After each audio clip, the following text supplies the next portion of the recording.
miudiny anao retanikio tsy misalasala mandeha fireo zavatso mizarazara ny anjara masoandro. Hello internet users, welcome on Rising Ocean for this special program dedicated in the context of the School of Ecology being held here in Mauritius, in the south coast of Mauritius, around the sea. It's an activity organized by the Center for Alternative Research and Studies and other movements that regroup in the context of the climate crisis that we are facing around the world, and to find solutions, to discuss. We have guests from around Mauritius in the Indian Oceans, also from the African continent, and our dear friends from Europe also. So we have been having the workshop for some days, and we have different speakers discussing about the climate crisis, all the problems you have, capitalism, and also peace and justice in terms of around the world in the Indian Ocean.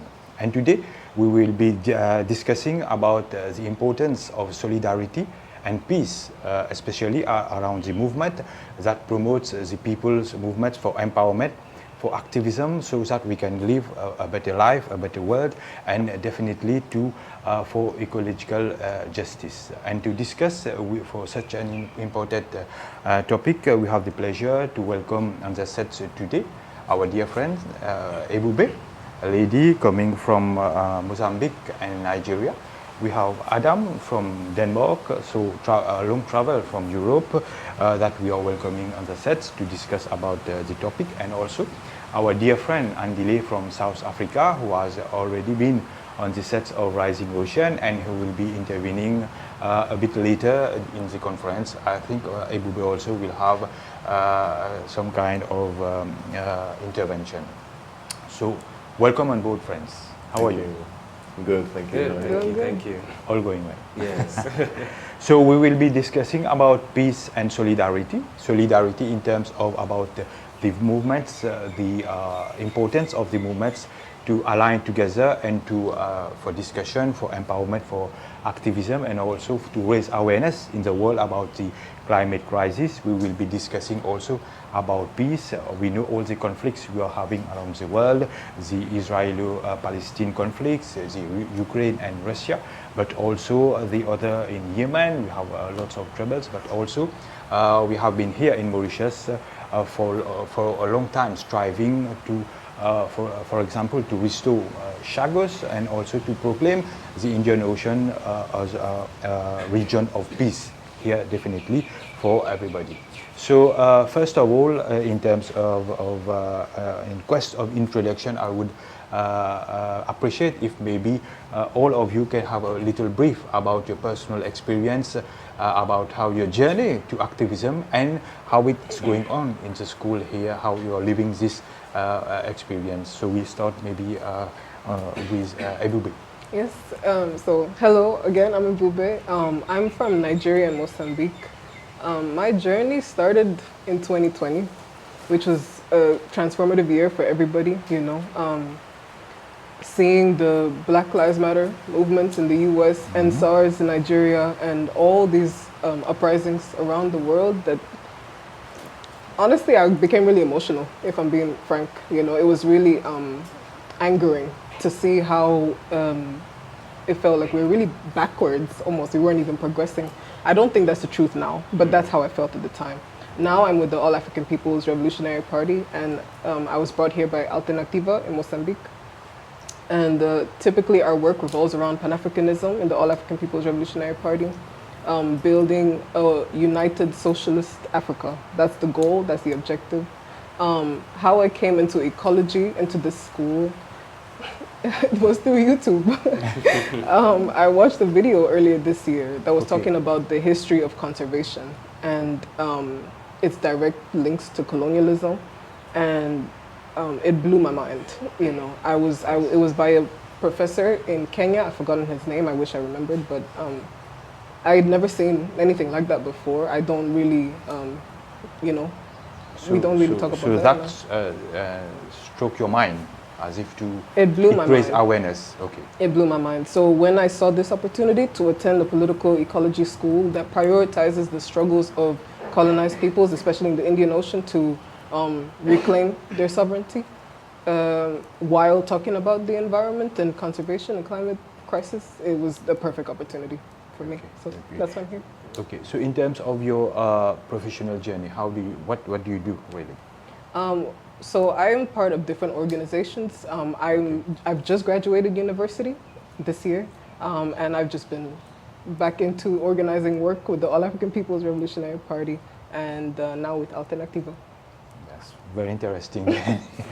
So maybe Adam, you can explain us about how you got interested, especially to the ecological crisis and all around your activism. Yeah, surely. I think growing up in Denmark, even from a young age, there was a consciousness revolving around climate change and its devastating impacts. And after high school, I joined the Green Youth Movement in Denmark.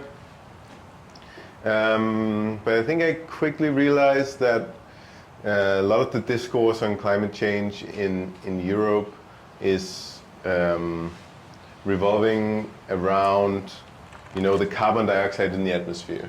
Yeah. Seeing that the solution to climate change is just to stop polluting carbon dioxide and, make sure we don't go past the 1.5 degrees. Yes. And then that's it. The problem is like very technical, and there's a very technical solution to it. And it's deeper political Without roots. addressing deep to the root, the political aspects, the structure of the society, how we are producing. Yes. Exactly, but that means letting go of privileges in the Danish society, right? So I think also due to global action, having comrades in the south, having played quite a big role in radicalizing the climate movement in Denmark, I realized that I was being radicalized and I probably had to go somewhere else. So then I joined what we call Klimafælden, which is a disrupt the climate trap. It was a climate organization, climate justice organization in Copenhagen, focusing on false climate solutions. And then since I've been joining Global Action, and now I'm here. Yeah. So you started quite young, we can say. Yeah. Very good. So our dear friend Andile from South Africa, maybe a little brief, although we know you quite well, but maybe for our internet users to discover you a bit more, your journey. Yeah, for me it began in South Africa with, there was a movement called Fees Must Fall. Oui. I was in first year undergrad 2015, and it was a movement about the affordability of higher education. Many black South African kids could not afford higher education, and then we were questioning the whole education system, that it's quite colonial, that it's deeply commodified, and we then started to question and the post-apartheid society broadly. Why, if we're free, why is there so much unemployment, so much poverty, so much inequality? Why do black people still suffer indignity? Discrimination. So that's how I got involved with some student politics, but then I still wanted more answers. And the big sort of villain was capitalism. Yeah. And so it became a broader point about it isn't just the legacy of apartheid and colonialism, but capitalism endured after we received political freedom. So we still have economic apartheid. And then after getting involved with some local politics, doing some writing and research, I eventually met people at the Alternative Information and Development Center where I work now. And the School of Ecology actually in 2022 was kind of my first interaction with the ecological question, with the climate crisis, biodiversity, and all these different elements, and then connecting those to structural issues of power, of the question of how wealth is distributed, where things are produced, who owns what. So I was quite grateful to the School of Ecology, actually. It was a great education, and it made my politics have a broader perspective to connect the crisis of capitalism to the crisis of ecology and climate as well. Yes, Yeah. yes, we are quite connected. Yes. Yes. Thank you, Andile, for this brief introduction. So, are you living the experience in the school? Ebube, the moments, the moment de partage, comme on dit, like we say in Mauritius, how you're living it, you are listening to different speakers, maybe having to take notes, etc. The foods, the seaside, how you are living it? For me, this experience is it's more mind-blowing than the video on YouTube. I don't know what to say. It's live and direct, you are living it. Yes, it's so powerful hearing from people who are experiencing these catastrophic things personally. Yeah. They're telling it to you. They're engaged in action to combat the impacts of capitalism, imperialism in the Indian Ocean. What struck me the most from the conference 2 days ago, my bad, was the discussion on U.S. imperialism in the Indian Ocean and the impact of their strategic interests in this part of the world, especially in preparation for their war against China and whatever. You know, all of that stuff is so linked to the work we do in the AAPRP, but it's never as discussed when people talk about, you know, the climate crisis. They often talk about recycling or you know, I don't know, plastic which is straws. good, but not. We are not really addressing the it's not the core of the problem, issue. Right? It's not the core of the problem. So to hear organizers and activists over here discussing how it's linked to these bigger geopolitical issues and also bigger systemic issues like capitalism, imperialism, it's just more relatable. It's very easy to see how there's only one solution, and that's to get rid of the system that continues to reproduce these many issues that are affecting all different aspects of people's lives here. Thank you very much, Ebube. So, Adam, when you're discovering the other comrades from different, are you maybe surprised about how it's we have different realities if we consider in Indian Ocean, in the African continent, or even compared to Europe? Have you noticed maybe some points that convey in the same direction, or there's a real difference in terms of fights that they have in their lives? Well, I think surely the fights are on a different scale, as Ebube is saying, and how it relates to the direct impact on people's lives. Yeah. U.S. imperialism does look very different in Denmark than it does here, or on the Seychelles, on Madagascar, on the Comoros. So in that ways, those are different worlds. You know, you can be home, you can read about it. Yes. You can understand it on an abstract level, that the catastrophic aspects of U.S. imperialism, but there's a world of difference to be actually living it and being in it and having it shape all aspects of your daily life in such a violent way. So you can know these things beforehand, but when you are talking with someone who's explaining to you in a very direct and unbothered way, because that's just the political reality, yes. That's then it is a shock. Yeah, to me at least. Yeah. So it's like as if also a clash of cultures when you hear how different societies are really existing in this world. Totally. I mean, you know, Denmark gains a lot from U.S. imperialism, right? Yeah, definitely. And that means that someone is paying the price. Yeah. And they're from around here, amongst other places, right? So yeah, that's rough. Quite shocking. Yeah. So Andile, we will be talking about the climate crisis before we move on to the solidarity and peace aspect. We have talked a lot about slavery, the system, transiting to capitalism, about how the resources are being really misused or overused, we can say, overproduction causing quite a damage to the environment, but also leading to poverty, leading to exploitation of workers. Even here in Mauritius, people have been earning. We have ladies being working in the cleaning industry, for example, earning only 1,500 rupees.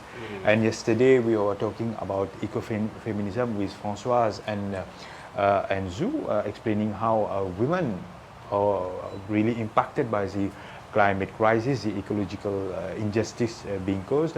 So you are quite conversant with the capitalism system. So is it solely the responsible for where we stand today? In terms of the climate crisis? Yes. I think it's kind of, it's at the base of the problem. There's a nice quote by an author, Barry Commoner, who says that if the planet is dying and the economy is sick, the disease is to be found in the system of production. Yes. So we've been underneath the system of production for about 400, 500 years, and unfortunately it's a system that privatizes the earth, Yes. that allows a few people to decide what is produced, where it's produced, how it's produced. It makes all of us who don't own capital and the means of producing things dependent on them. And they're driven solely by the incentive to make profits. And they cannot stop making profits. If they stop making profit, then they fall apart as a corporation or a business. But the earth has limited resources. It's finite. And so they will always try to push the planet's boundaries regardless of the consequences. And these people live far away from us. Yes. You know, they don't suffer the consequences that people in Mauritius or Madagascar, Mozambique, South Africa suffer. They can be shielded by their wealth and their class position. And so if the water's poisoned, if the earth is drying up, if the sea is no longer having biodiversity, it doesn't really matter to them. So obviously then there's other things connected to it. Yes. The way in which women are exploited by patriarchal systems, the labor Yes. not acknowledged, is a factor. The way in which racism functions to divide the working class is also a factor. The way in which imperialism divides the working class, let's say in Denmark and in South Africa, is also a factor. So capitalism is at the base, but there are many systems intertwined with it that are sustaining these crises, and we have to find a way to untangle this mess through political struggle. And it's a long struggle, but it's necessary, and I think it's also just inevitable that people are going to resist the devastation of their homes, of the sea and the ocean, like people have been doing at CARES and Alternatives for Resistance as well, and in Mozambique and in Denmark and in various contexts. So to me, capitalism is this mode of this system of production that is at the heart of our problems. And until we overcome it and imagine some different alternative and try to initiate that alternative, Mitigate, yes. we're going to still be in this problem, unfortunately. Yeah. Definitely. Thank you, Andile. So, Ebube, in your reality of life in Mozambique and also maybe in Nigeria, is there really an awareness about the climate crisis, about what's going on? Is there anything being done by maybe the government, by maybe different stakeholders to raise awareness so that people can be more responsible, not only in terms of environment, but in terms of production, or it's going like a jungle, you know, as the survival of the fittest? For me, this question is, the climate crisis is really a question of colonialism, you know. No matter how serious this gets, no matter how devastating the effects of the climate crisis. The climate crisis for me sounds like a euphemism for really corporations decimating the African continent, decimating the globe for the sake of resources, you know. In Mozambique, for example, we have Total and other, Anadarko, Eni, BP, all of these European and US corporations coming in for oil and gas. We had some of the largest discoveries of oil and gas, of gas specifically, natural gas in 2011 in Mozambique, And since then, we've just had flocking in of Western NGOs, Western militaries, Western corporations. And the people are suffering. The people are displaced for Shell to access to build onshore, offshore LNG projects. And the people are resisting, but the government doesn't care. Why doesn't the government care? Because they're profiting from these corporations. So this crisis isn't really a crisis of the climate suddenly deciding that they hate it hates human beings. No, it's the system. And they know, the government knows. I mean, that their people are suffering while they line their pockets. These corporations know, but the point is we're not organized to take back what's ours. That's the way I see it. These people on the ground who depend on the land that they're being displaced from are telling the government, hey, help us out. We need this land to live. We don't dance only on this land. We need it to survive. But the government doesn't care because we are not sovereign. African countries, most of us, apart from the AES now, but African countries, the majority of us are suffering under neocolonialism. Our governments are beholden to foreign interests, not ours. And that's the case in Nigeria too. No matter what country you're talking about, no matter how much the people push, while we still have neocolonial governments in power, that's getting absolutely nowhere. It's a question of sovereignty, a question of unifying the continent, so we have the power to even debate on a global level, with countries like Denmark and South Africa. And it's also just not even about debate, but about reclaiming, because all of the solutions, so many of the solutions being proposed by COP and all of these, ridiculous international conventions, depend on the exploitation of Africa and the global South to realize, if we're talking about batteries for electric cars, and the lithium will come from the global South, It's continuous. So the question is about neocolonialism. It's kind of a disguised exploitation now, child labor. How it's going on in Madagascar for extravism, etc. Yeah. So the answer is get rid of capitalism, imperialism, and Africa needs to be sovereign. We need to unite under one government that actually defends our interests, and that's the only way that we're going to get through this. So unity maybe is a key word for a common understanding about the situation and to move on.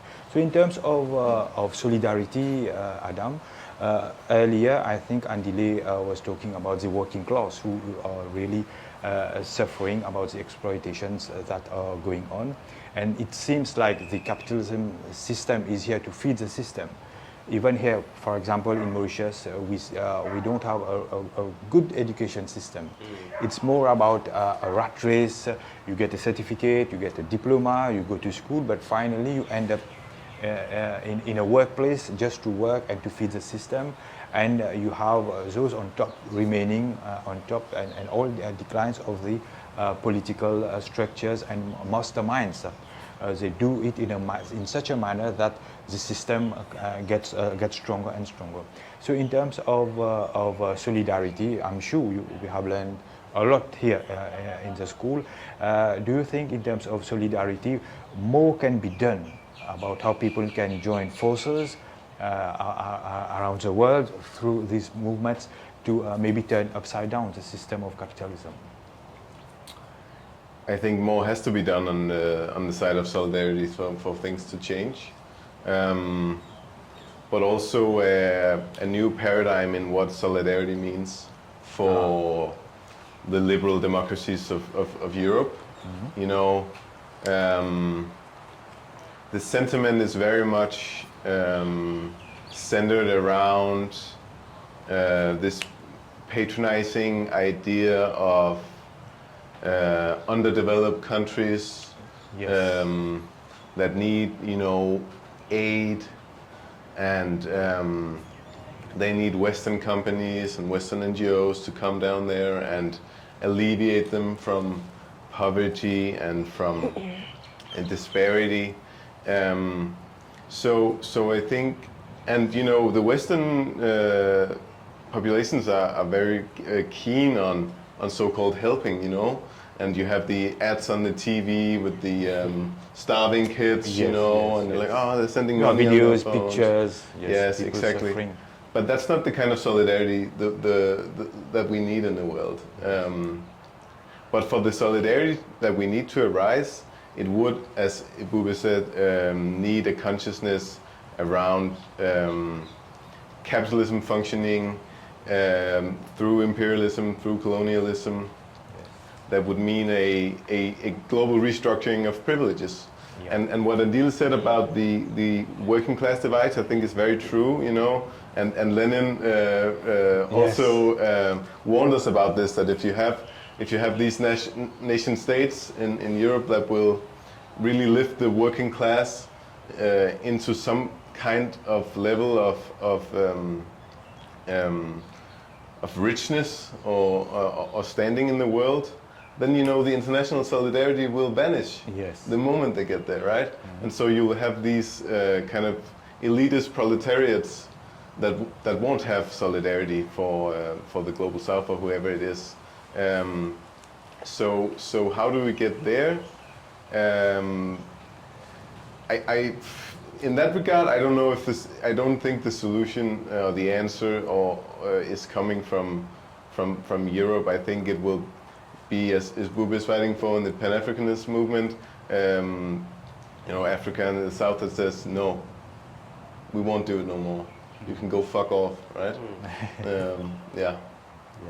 So some very good points that you raised, Adam. Andile, in terms of South Africa, we know all the battles, fights have been going on with Nelson Mandela, and today, how Africa is facing. We have always heard that Africa will be the new pole, you see, of development, but also the center of attraction in the world as a rising continent. So in terms of solidarity, as Adam was just telling us rightfully, that it won't be sufficient, you see, to do donations, etc. We need to go to transcend the barriers. We need to empower people to politically to raise questions about the structure and enable people to take their destiny in their hands. So in terms of solidarity, we are trying to do it with a common understanding, common discussion about the ecological crisis which is connected to our daily life. Yesterday, Zhu was telling us about how it's difficult in Madagascar, for example, to people have their basic needs, even in Zile de Kobo, how it's difficult to people have water, to have food, etc. So how, moreover, we can achieve it? In African context? Yeah. Yeah, I think for many African states now, it seems to be that we're in a moment where people are questioning, resisting a lot of the liberation parties, the post-colonial parties, Frelimo, African National Congress, ZANU-PF, at least in Southern Africa. Many of those leaders, unfortunately, got very comfortable. They built lucrative relationships with Europe and the West at large, and they themselves adopted a capitalist extractivist model of development, and they kind of turned their back on the liberation struggle.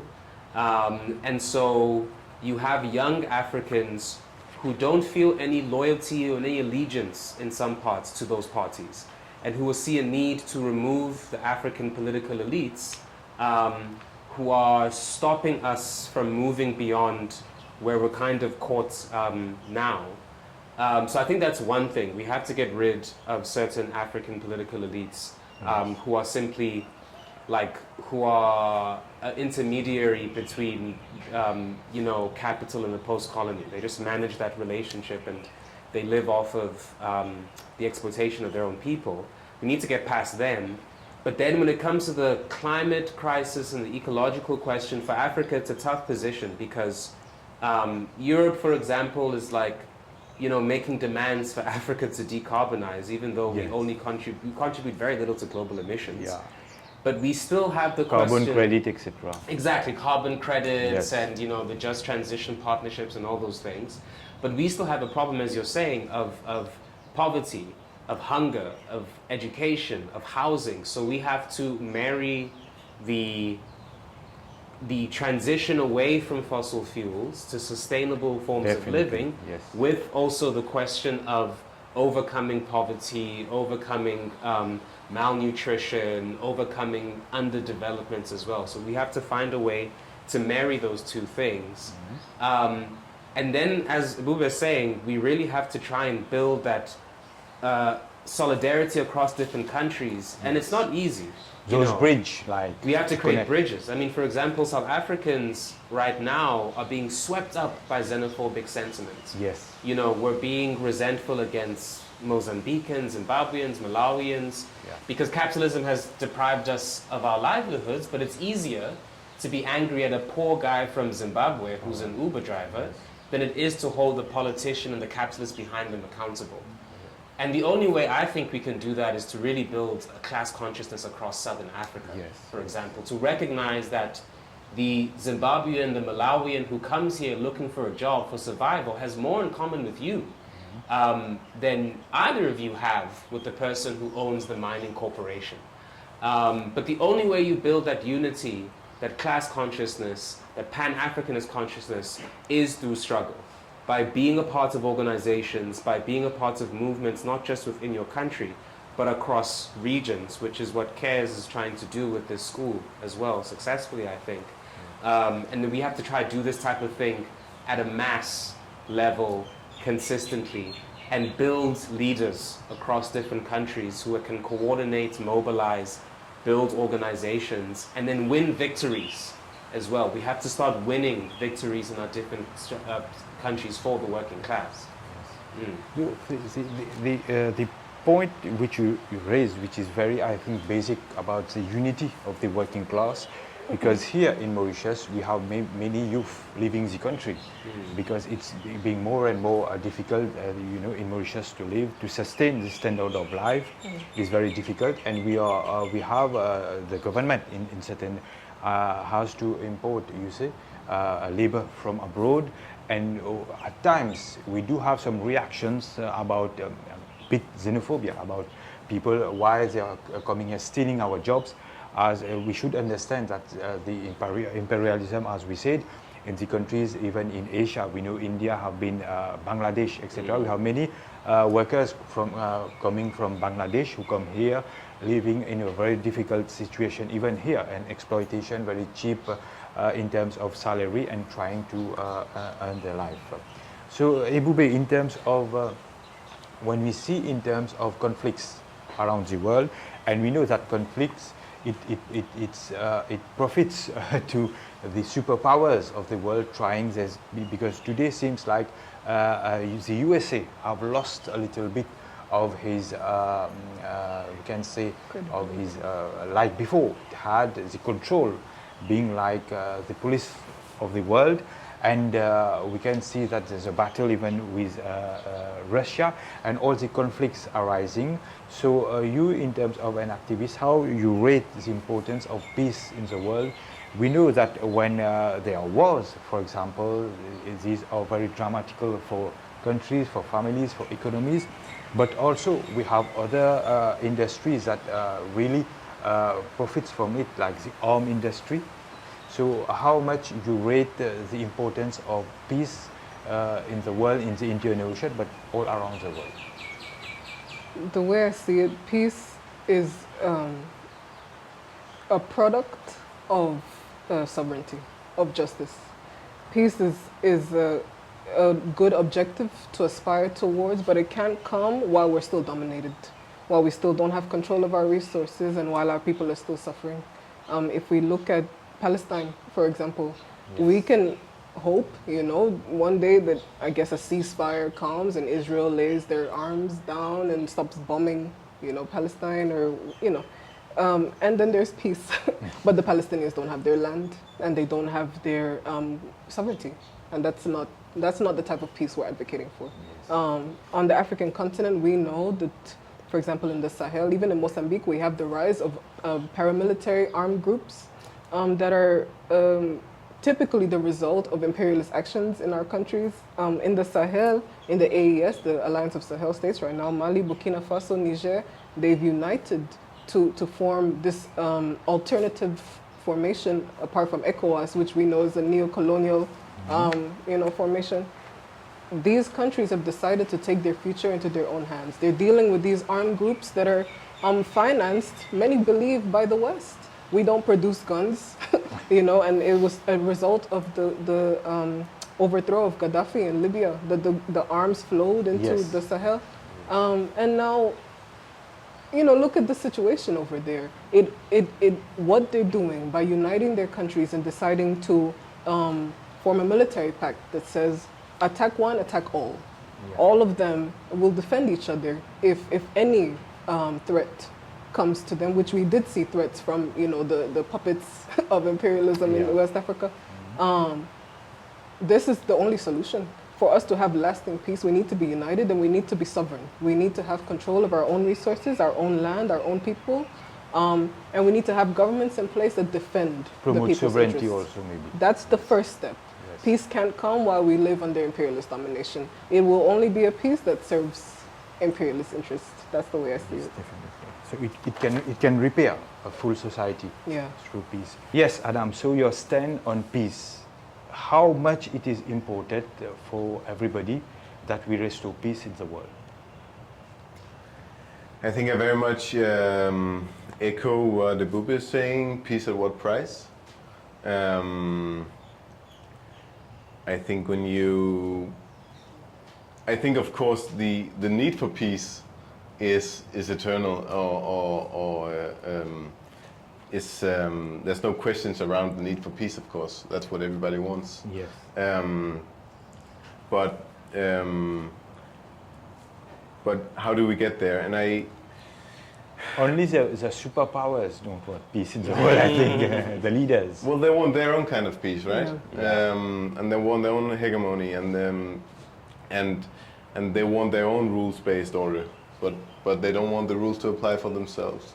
And I think if any good thing is to come out of the war in Gaza and the war on the Palestinians right now, it might be that global consciousness, that U.S. hegemony and U.S. imperialism, and the way that the European nation states have contributed to that war, with one hand, and the other hand, supporting civic society life in Palestine, sending aid, that is at the core of the liberal paradox that the rule-based order rests on, and it makes no sense. So I think if we are to overcome, I think we need that kind of consciousness,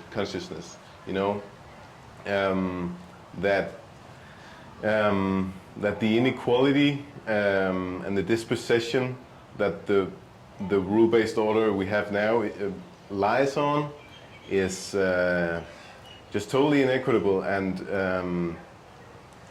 unfair and unjust. So we don't want that kind of peace, I think. Definitely, Adam. Very important point. Andile, when we talk about peace, it's very important. Everybody wants peace. I think people like us. How do you rate the role of the NATO, for example? As we know how it works. For example, in the conflict between Russia and Ukraine, Vladimir Putin said that it's because NATO was coming too close to his boundaries, so it resulted, in the intervention in Ukraine. It could be some kind of scapegoat, we never know. But how do you rate, is it still important that we have organizations like NATO roaming around countries, and maybe, we don't know if it fuels the conflicts?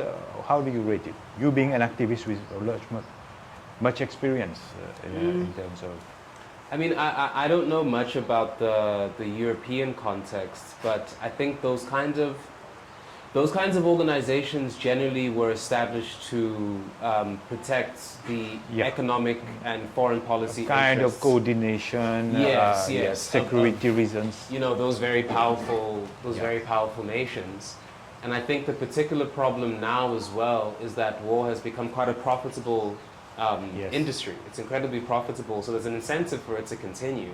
Yes.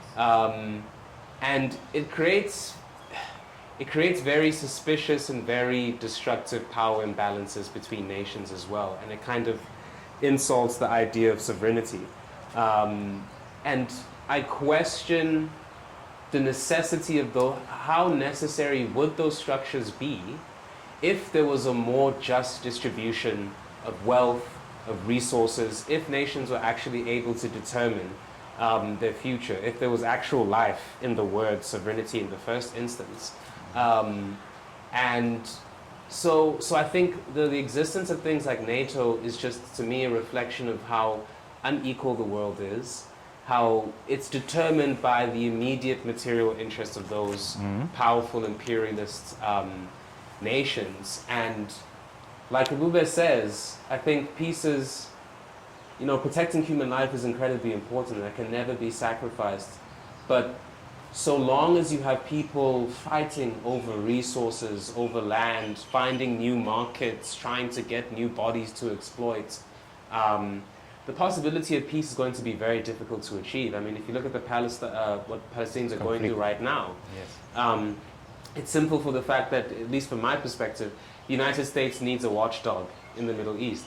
And so they've empowered the states with the technological and military resources to protect their strategic interests. Yes. There's this famous clip of Joe Biden in the 80s when I think he was still a young guy. Administrator, yes. Yeah, administrator, when he was a young dude talking about, in fact, in the same decade where he said that we must put sanctions on South Africa, he also said that if Israel didn't exist, we would have to make one to protect our interests in the Middle East, which is absurd to me. It shows that these people are sociopathic in their obsession with protecting power and accumulating power.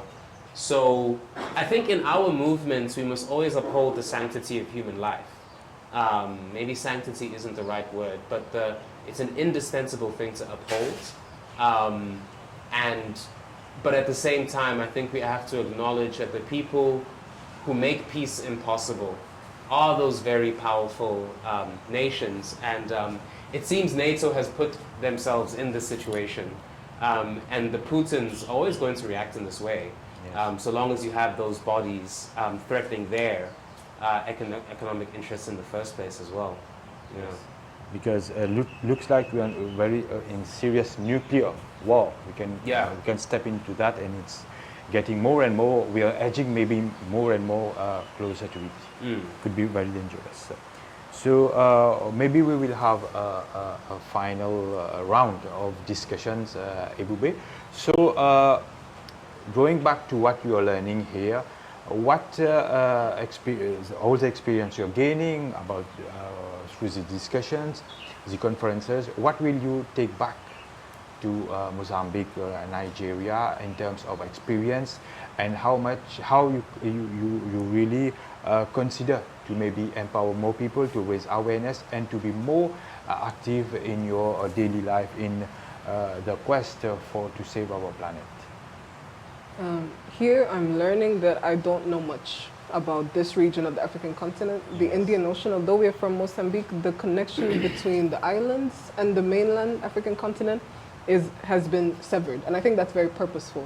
Because if we knew on the mainland, in Mozambique, I'm not sure about other countries, the things that the Mauritians, the people in Réunion, and all of these other islands are going through, we'd be very compelled to act. We'd be very compelled to include them more in our discussions on Pan-Africanism, on our discussions of solidarity, because we're going through very similar things. The same actors who are financing the decimation of our lands, in Mozambique, in the north especially, but all over the country, are the same actors here, and throughout the African continent.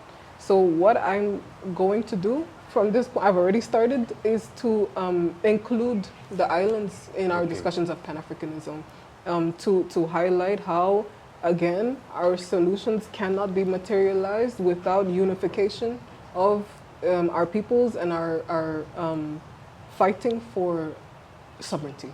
That's the only way we're going to realize all of the things we're discussing here in all of these conferences and school sessions. That's the way I see it. I'm learning a lot. It's completely mind-blowing, and we still have some days to come. But For me, Pan-Africanism, uniting all of our people, no matter where we find ourselves on the continent, to defend our resources and our material interests, that's the only way we're going to get anywhere. That's very. So I wish you good luck on that quest. Thank you. So Adam, what will you bring back to Denmark in your luggage? In terms of knowledge, experience, and to help maybe to transform the destiny of your country, but also around in the battle, in the fight regarding the crisis. Good question, good question. We're only on the third day already at the school. I hope we have much to learn still. But I think, before coming here, I went to my doctors and I was like, I'm going on this trip to Mauritius. And, Yes. and she was like, oh, you're going to Mauritius, you're going to stay on the beach on the resort, And that's very much how I think the European mind sees the rest of the world, right? Oh. It's a product to consume. Yes, yes. As a tourist access, Mm-hmm. And I think that has to change. I think the islands here in the Indian Oceans are a good symbol of the destruction that climate change and is havocing on the world. And I think bringing those voices back as a kind of like, get your shit together, guys. This is not okay. Will be important. And I think most importantly, Boa said this yesterday at one of the discussions. He said that the green transition is just another chance of accumulation for global capital, And I think that's very true. But in Denmark, that's what politicians go out and say in the elections, the green transition will be so good for Denmark. It will create so many jobs. We have so many knowledge institutions. It's a great opportunity. And I think the importance to linking that, the accumulation in Denmark that the green transitioning is allowing to the dispossession of land and resources in the south, I think that would be an important message to take home. Okay, that's very good. So Andile, we are also talking today about ecotourism, how we can reinvent even the tourist and to be in line, in peace and harmony with nature and the environment. Maybe what will you take furthermore? You have been experimenting here in Mauritius about and how will you maybe an upgrade in terms of your activism back to South Africa? I think I want to take back some of the kind of the culture of politics that's embraced here in Mauritius and in the Indian Ocean. Yes. There's a big emphasis on living out your political principles. Yes. So the way that the school is organized, for example, the emphasis on solidarity, the emphasis on people's different positions that they occupy, for example.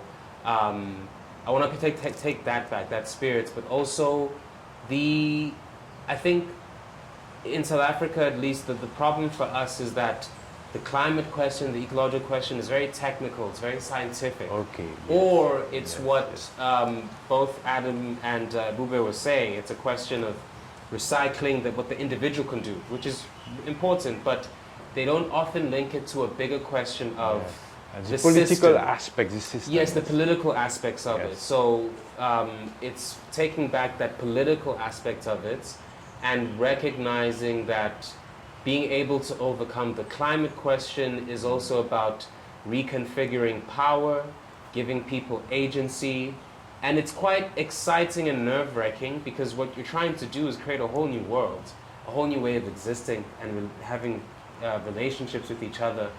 And that's quite daunting. I don't know if we'll live to see it, but that I want to take back that political angle of politicizing these things, questioning power, the structures in the economy, the relationships between the industries and production, and then also sort of opening South Africans' minds to, first of all, just Southern Africa, to the Indian Ocean and to the global south broadly, to make us see that we can get support from our comrades in like the Nordic states. We can provide support to our comrades in Mozambique and Zimbabwe, Malawi. To promote the Madagascar, solidarity and to continue promote on. solidarity across the region and then across the globe as well, and to try and show that some of these problems are universal. They manifest in particular ways, but they're universal. And if we want to solve our problems with coal, for example, we can learn something from what's going on with gas in Mozambique, or deforestation in Madagascar, Big issue. or the ocean issues here in Mauritius. So I think there's a lot that South Africans can learn from the Indian Ocean in Southern Africa. Yeah. Rising ocean, as we say. Yes. And we must say that at Center for Alternative Research and Studies, we have all our comrades, all our different movements, but we have a big plus with Résistance et Alternative, which is political parties, left party, which have been helping CARES, you see, to educate in terms of political awareness and to bring together all the strengths and to, because all at the end of the day, it relies on the political structure. Whatever you can do personally, initiatives that you can take in terms of waste management, etc. But what comes at the end of the day is all political structures, the decisions, how you are developing the country, how you are maybe eroding the coastal areas. So here in Mauritius, CARES and Résistance et Alternative have been very solid partnership, which have helped all our activists to grow on the political awareness. So maybe, dear friends, it was a very fruitful discussion. Maybe a final word from all three of you, and we will close up the program. Yeah, what you just said reminded me of a quote by Kwame Nkrumah. I don't know how it actually says, I'll paraphrase. Basically, he says the problem isn't economic because, the solution isn't economic because we are rich. Our lands are rich, our people are poor. The solution is political. It can't be economic because we have all the resources in the world to provide for our people. Definitely. We have all the resources in the world to ensure that everybody lives, survives, and thrives. The issue is that the political systems we have in place, capitalism, imperialism, all of these, which are also economic systems, deprive our people of the resources we rightfully own. So that's what I'll end with. I think it's very important to recognize that this climate crisis is not a question of do we have enough or do we not have enough. It's to unite our peoples to defend what we do have and to ensure that it's put to good use for the masses of our people. Definitely, and address the question as it is supposed to be addressed, and a fair redistribution of the wealth, because we have a growing inequality around the world. A final word, Adam? Yeah. If you don't need a break. I'll need one in 2 minutes. But, no, It's you fine. mentioned Résistance et Alternative, and I remember the day in Global Action when we got the news that Ashok was elected. Ashok was elected, but that the counter opposition had won the election. You know, and I remember talking to Stefan on the phone, and he was like this was close. And he was like, I'm not sure there would have been another election if we hadn't won, right? And I think the state we're in Europe with our national democracies is a dark state, and the far right is rising, and the belief that the parliamentary democracies can provide the change, the structural change that is needed, is at a very low point in the activist circles. So I just want to say congratulations to all you guys. It provided a little glimmer of light for us, I think. So I hope you will put it to good use the next 5 years. Definitely. We will convey the message to all these 3 elected members, Ashok, Babita, and of course Kugan. Thank you very much, Adam. So, Andile, to conclude, final word. Oh wow, such 2 good final words. I think it's just for me that activists must remember that the ecological crisis and the climate crisis are it's class warfare, it's anti-imperialist warfare. Yes, And it encompasses so much of what has been wrong for the past 400 years in this world, whether we're talking about the exploitation of women, the exploitation of black and brown people around the world, of the planet itself. And so I think it's the struggle of our lifetimes, and it's very important to fight and to be angry, have righteous anger, but also I think it's important to remember that we're doing this because we care deeply about our planet and we care deeply about Yes. each other as well. So yeah, I think just not to forget why we're doing what we're doing. And so we're doing it for each other, for ourselves and for our future, and that it's going to encompass so many aspects of all the different struggles that are happening right now. You know? Thank you very much, Andile.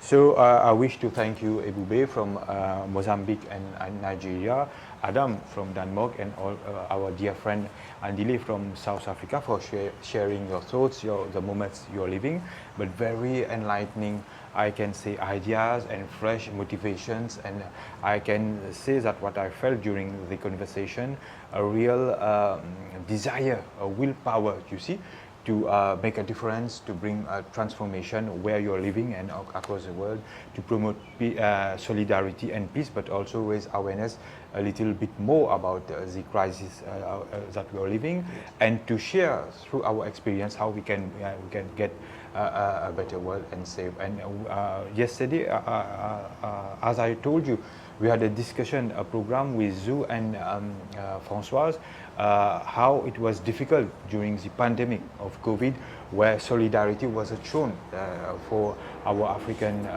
beloved friends, brothers and sisters, in terms of vaccines, all being profit-oriented.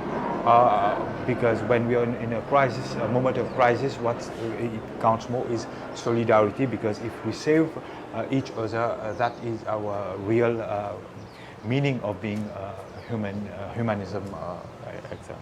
So we need to thank you again for your very fruitful contribution to the discussions. We need to thank every internet users for watching, and we encourage you to share this video so that we can have a better reach out across the world to raise awareness. We need to thank all our technicians, Patrice, Yannick, Krishna, Yuan, who have been there. Magda, who has been our silent audience following the conversation from Poland, I think. So thank you very much. And also we have our friend, please remind me your name, dear friend. Aurélien, who have been assisting us in the technical department. So we'll see you maybe after for another program on rising ocean in the context of School of Ecology. So have a nice day, everybody, and also continue to enjoy your stay here during the School of Ocean. Bye-bye.